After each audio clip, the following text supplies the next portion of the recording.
Hey guys, welcome back to the channel for my review of episode 11, The Fifth Villain. Fugitive continues to be a nuisance and harasses Jay in the desert. Eventually though, everyone makes it to Twitchy Tim's house, where they hatch a plan to infiltrate the Crystal King's council. However, the police show up, and Fugitive sacrifices himself so that the ninja can get away. Yeah, very sad. And the ninja go back to the city, they locate the mechanic and manage to capture him, and Lloyd disguises the mechanic, intercepts the Crystal King's message, and goes off to meet the council. Alright, so it's awesome that the mechanic is back. I think what Wildbrain has done really well is that they've showed the mechanic go from this small criminal to this guy who's involved with much bigger threats.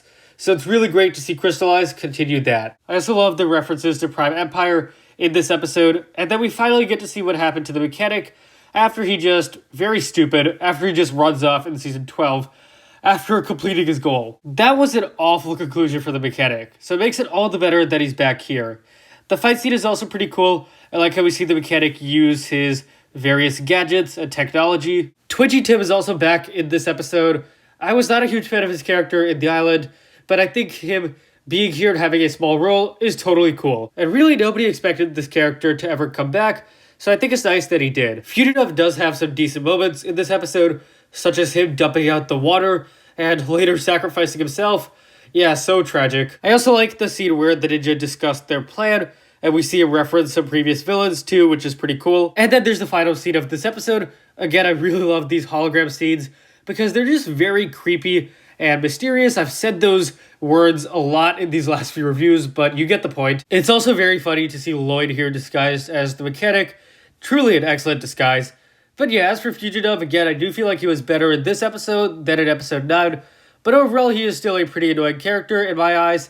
I just don't find him to be too funny, although of course there were exceptions to that, such as the water scene. I think this episode works very well as a transition sort of episode.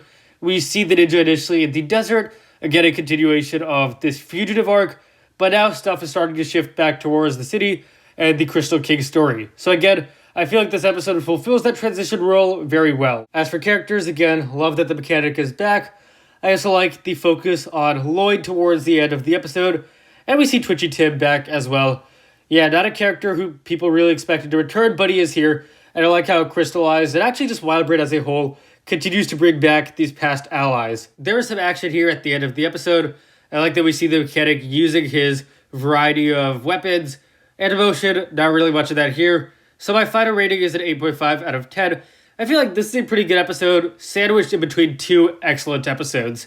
And as such, it definitely is a transition episode, one that may not be excellent itself, but is setting up the stage for what's to come. Thank you for watching, guys. If you enjoyed, please leave a like, subscribe, share with anyone different you know.